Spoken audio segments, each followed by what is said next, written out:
आज है 9 नवंबर 2025 दिन रविवार। Welcome back to clean news MP. चलिए देखते हैं मध्य प्रदेश की 25 फटाफट बड़ी खबरों को। इससे पहले आप न्यूज को कहां से देख रहे हैं हमें कमेंट में बताना बिल्कुल ना भूलें। साथ ही हमारे फेसबुक पेज को भी फॉलो करें। फेसबुक पेज का लिंक डिस्क्रिप्शन में दिया गया है।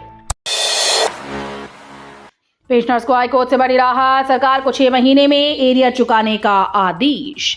मध्य प्रदेश के लाखों पेंशनर्स को हाईकोर्ट से बड़ी राहत। अदालत ने सरकार की रिव्यू याचिका खारिज करते हुए छठवें वेतनमान के 32 माह के एरियर भुगतान का आदेश बरकरार रखा।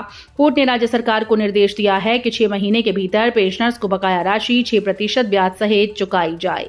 इस फैसले से करीब 3.5 लाख पेंशनर्स को फायदा मिलेगा।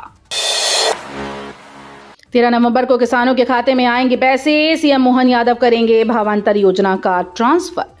मध्य प्रदेश के किसानों के लिए बड़ी खुशखबरी है। मुख्यमंत्री डॉक्टर मोहन यादव 13 नवंबर को भावांतर भुगतान योजना के तहत किसानों के खाते में राशि ट्रांसफर करेंगे।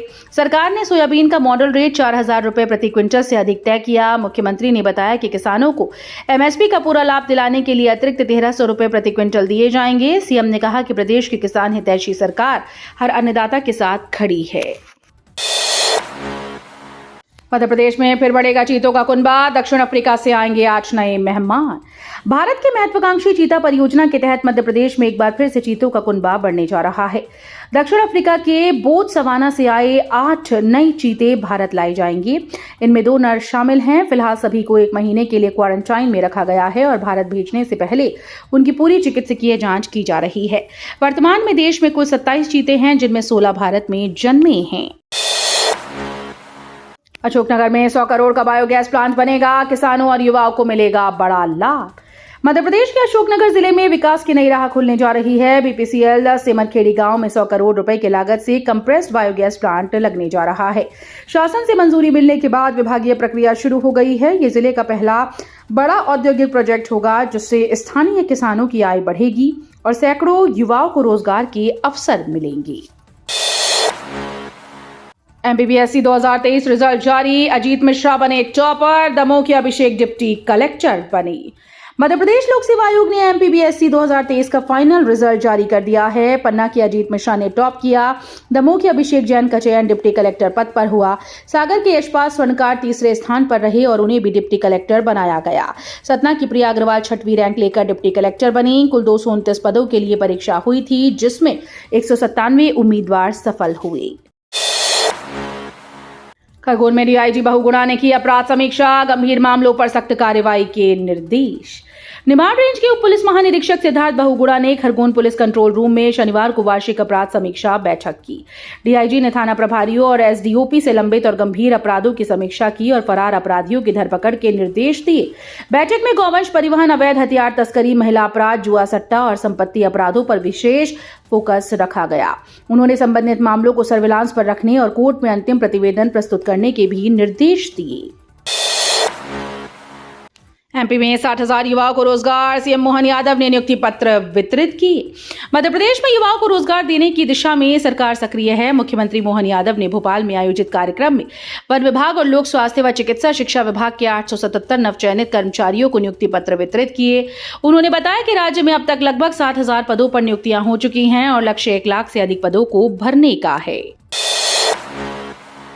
जबलपुर में बिरसा मुंडा उत्सव में जुड़ेंगे पीएम मोदी। क्रिकेटर क्रांति गौड़ को मिलेगा 1 करोड़। जबलपुर में बिरसा मुंडा की 150वीं जयंती जनजातीय गौरव दिवस के रूप में धूमधाम से मनाई जाएगी। इस ऐतिहासिक अवसर पर प्रधानमंत्री नरेंद्र मोदी वर्चुअली जुड़कर जनता को संबोधित करेंगे। मुख्यमंत्री डॉक्टर मोहन यादव इस समारोह में विश्व कप विनर महिला क्रिकेटर क्रांति गौड़ को 1 करोड़ रुपए की सम्मान राशि प्रदान करेंगे। कार्यक्रम में विदेश में पढ़ाई करने वाले आदिवासी युवा और सरकार की सहायता से निजी कॉलेजेस में एमबीबीएस कर रहे विद्यार्थी भी शामिल होंगे। मध्य प्रदेश में वोटर लिस्ट पर कांग्रेस का बड़ा हमला। चुनाव आयुक्त पर पक्षपात के आरोप। मध्य प्रदेश कांग्रेस ने मतदाता सूची के पुनरीक्षण अभियान पर बड़ा हमला बोला। पार्टी ने आरोप लगाया कि वोटर लिस्ट में धांधली की जा रही है और चुनाव आयोग भाजपा के इशारे पर काम कर रहा है। भोपाल में हुई प्रेस कॉन्फ्रेंस में दिग्विजय सिंह, जीतू पटवारी, उमंग सिंघार और सज्जन सिंह वर्मा ने मुख्य चुनाव आयुक्त ज्ञानेश कुमार को भाजपा का एजेंट बताया। भोपाल मेट्रो की इंजीनियरिंग में गड़बड़ी। स्टेशन की ऊंचाई कम निकली तो अब सड़क खोदी जा रही।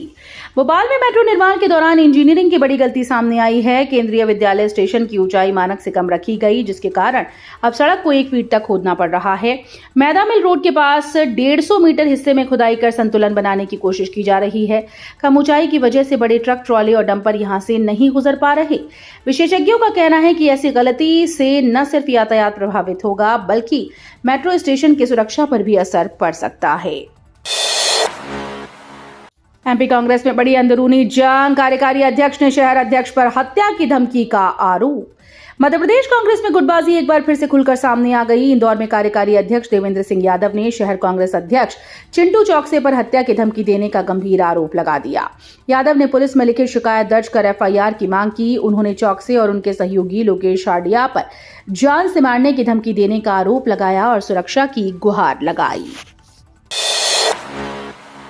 भोपाल में कोलार लाइन में मेंटेनेंस, 7 से अधिक इलाकों में पानी की आपूर्ति ठप। भोपाल में आज कोलार जल प्रदाय प्रोजेक्ट में मेंटेनेंस की वजह से पानी की सप्लाई बंद रहेगी। सुबह 10 से शाम 6 बजे तक शटडाउन रहेगा, जिससे अरेरा कॉलोनी, आरिफ नगर, हमीदिया रोड, शिवाजी नगर, तुलसी नगर सहित 7 से अधिक इलाकों में पानी की कमी महसूस होगी।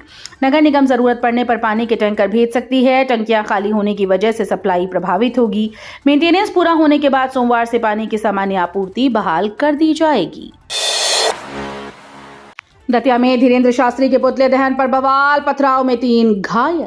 मध्य प्रदेश के दतिया जिले के इंदरगढ़ कस्बे में शनिवार को धीरेन्द्र शास्त्री का पुतला फूके जाने पर बवाल मच गया। भीम आर्मी और हिंदू संगठनों के कार्यकर्ता आमने सामने आ गए।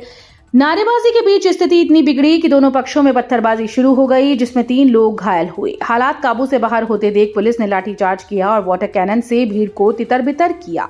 फिलहाल इलाके में भारी पुलिस बल तैनात है। इंदौर में इनकम टैक्स के नाम पर बड़ा फ्रॉड, कंपनीज को भेजे जा रहे फर्जी नोटिस। इंदौर में इनकम टैक्स विभाग के नाम पर साइबर फ्रॉड के नए मामले सामने आ रहे हैं। कई कंपनीज और फर्मों के ईमेल पर विभागीय लोगो और नोटिस नंबर वाले फर्जी नोटिस भेजे जा रहे हैं। इनमें एक URL लिंक भी दी जाती है, जिस पर क्लिक कर जवाब और दस्तावेज अपलोड करने को कहा जाता है। विशेषज्ञों का कहना है कि ये फिशिंग की नई चाल है, जिसका मकसद संवेदनशील वित्तीय जानकारी चुराना है। सीएम हेल्पलाइन पर शिकायतों का अंबार। इंदौर संभाग में 54,000 मामले लंबित। जन सुनवाई की अहम योजना सीएम हेल्पलाइन अब अफसरशाही की सुस्ती की भेंट चढ़ती दिख रही है। इंदौर संभाग में शिकायतों का अंबार लग गया और करीब 54,000 मामले अभी भी लंबित हैं। शुरुआत में जहां शिकायतों का तत्काल निराकरण होता था, वहीं अब कई विभाग सुनवाई पर ध्यान नहीं दे रहे। हाल ही में संभागायुक्त सुदाम खाड़े की अध्यक्षता में हुई कलेक्टर कमिश्नर कॉन्फ्रेंस में ये तथ्य सामने आया। ग्वालियर में बांग्लादेशी युवती पकड़ी गई, पुरुष मित्र के साथ किराए के फ्लैट में गिरफ्तार। ग्वालियर पुलिस ने एक बांग्लादेशी युवती को उसके पुरुष मित्र के साथ पकड़ा है। दोनों किराए के फ्लैट में रह रहे थे। युवती ढाका की रहने वाली है और करीब 8 महीने पहले कोलकाता के रास्ते भारत आई थी। शुरुआती जांच में पता चला कि वो देह व्यापार में लिप्त थी। पुलिस को उसके मोबाइल से संदिग्ध चैट और विदेशी नंबर मिले। पूछताछ में युवती ने देह व्यापार की बात कबूल की। पुलिस अब उसके नेटवर्क की अंतर्राज्यीय और अंतर्राष्ट्रीय गतिविधियों की भी जांच कर रही है। ई अटेंडेंस में जबलपुर ने मारी बाजी, इंदौर भोपाल रहे पीछे। नगरीय निकायों में पारदर्शिता लाने के लिए लागू की गई ई अटेंडेंस प्रणाली में जबलपुर नगर निगम ने इंदौर और भोपाल को पछाड़ दिया। फेस रिकॉग्निशन आधारित हाजिरी में जबलपुर के 62% अधिकारी कर्मचारी नियमित उपस्थिति दर्ज कर रहे हैं। यहाँ कुल 8,782 नियमित और संविदा कर्मचारियों के साथ 4,000 से अधिक आउटसोर्स कर्मचारी पंजीकृत हैं, जिनमें से करीब 5,400 कर्मचारी रोजाना ई अटेंडेंस लगा रहे हैं। वाराणसी खजुराहो वंदे भारत एक्सप्रेस हुई शुरू, सैलानियों को मिली बड़ी सौगात। पर्यटन नगरी खजुराहो को अब वाराणसी से जोड़ने वाली वंदे भारत एक्सप्रेस मिल गई है। प्रधानमंत्री नरेंद्र मोदी ने शनिवार को बनारस से वाराणसी खजुराहो वंदे भारत एक्सप्रेस को हरी झंडी दिखाकर रवाना किया। ये ट्रेन सप्ताह में 6 दिन चलेगी। गुरुवार को बंद रहेगी। दोपहर 3:30 बजे खजुराहो पहुंचने पर यात्रियों का भव्य स्वागत किया जाएगा। ये ट्रेन पर्यटन और धार्मिक यात्रा दोनों को नया आयाम देगी। भोपाल में डीलर्स के लिए चेतावनी, गाड़ी फाइल 7 दिन में आरटीओ भेजना अनिवार्य। भोपाल में परिवहन विभाग ने नई गाड़ियों की रजिस्ट्रेशन प्रक्रिया को सख्त किया है। अब डीलर को वाहन बेचने के साथ ही 7 दिनों के अंदर सभी कागजात आरटीओ कार्यालय भेजने होंगे। इस कदम से वाहन मालिकों को जल्दी रजिस्ट्रेशन नंबर मिलेगा। अगर डीलर समय पर फाइल नहीं पहुंचाते हैं तो बिक्री मूल्य के 5% तक जुर्माना लगेगा। नई व्यवस्था के तहत सेल लेटर और बीमा के साथ फाइल तुरंत आरटीओ भेजी जाएगी। नागदा जंक्शन पर 390 करोड़ का 13.7 किलोमीटर बाईपास, ट्रेन की रफ्तार बढ़ेगी। उज्जैन जिले के नागदा जंक्शन पर 13.70 किलोमीटर लंबा नया बाईपास बनाया जाएगा। पश्चिम मध्य रेलवे ने इसे रेल मंत्रालय से मंजूरी दिलवाई है। 390 करोड़ की लागत से बनने वाले इस बाईपास से ट्रेन को नागदा जंक्शन पर रुककर इंजन बदलने की जरूरत नहीं होगी। दिल्ली से उज्जैन तक की यात्रा तेज होगी, संचालन सुचारू। सिंहस्थ कुंभ 2028 में बढ़ते यातायात को ध्यान में रखते हुए ये बाईपास तीर्थयात्रियों के लिए भी सुविधाजनक साबित होगा।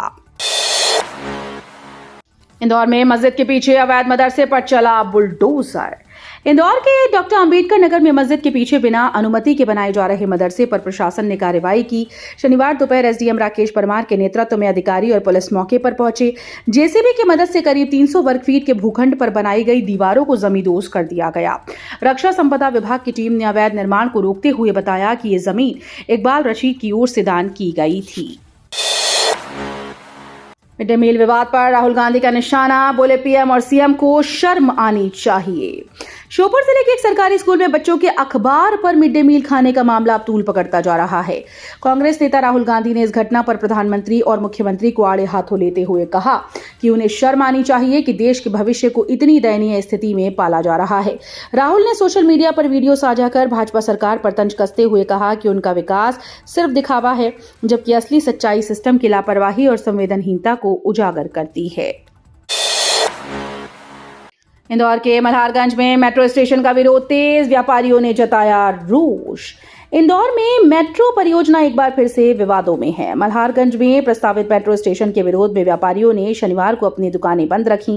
दरअसल स्टेशन निर्माण के लिए 12 से अधिक मकान बाधक बताए जा रहे हैं। मंत्री कैलाश विजयवर्गीय के कहने के बावजूद कि यहां स्टेशन नहीं बनेगा, मिट्टी परीक्षण का काम जारी है। इससे लोगों में नाराजगी बढ़ गई। स्थानीय व्यापारियों का कहना है कि प्रशासन की अस्पष्ट नीति से उन्हें भारी नुकसान का डर सता रहा है। इंदौर में ठंड ने तोड़ा 10 साल का रिकॉर्ड, पारा 7.6 डिग्री पर पहुंचा। इंदौर में ठंड ने इस बार नया रिकॉर्ड बना दिया है। शनिवार की रात तापमान 7.6 डिग्री तक गिर गया, जो पिछले 10 साल में नवंबर का सबसे कम तापमान है। मौसम वैज्ञानिकों के मुताबिक उत्तर भारत के पहाड़ी इलाकों में जारी बर्फबारी और वहां से आने वाली ठंडी कश्मीरी हवाओं ने इंदौर की ठिठुरन बढ़ा दी। लोग रात से सुबह तक सर्द हवाओं से कांप रहे हैं, वहीं दिन में धूप थोड़ी राहत देती है। सेना ने घुसपैठ की कोशिश नाकाम कर 2 आतंकियों को किया ढेर, ऑपरेशन पिंपल जारी। जम्मू कश्मीर के कुपवाड़ा जिले में सेना ने घुसपैठ की कोशिश नाकाम करते हुए 2 आतंकियों को ढेर कर दिया। ये कार्रवाई कैरन सेक्टर में चल रहे ऑपरेशन पिंपल के दौरान हुई। सेना को इलाके में संदिग्ध हलचल की सूचना मिली थी, जिसके बाद जवानों ने तुरंत मोर्चा संभाला। मुठभेड़ में दोनों आतंकवादी मारे गए। अब इलाके में तलाशी अभियान जारी है। तो ये थी आज की 25 फटाफट बड़ी खबरें। अगर आपको न्यूज पसंद आई हो तो वीडियो को लाइक और शेयर जरूर करें। धन्यवाद।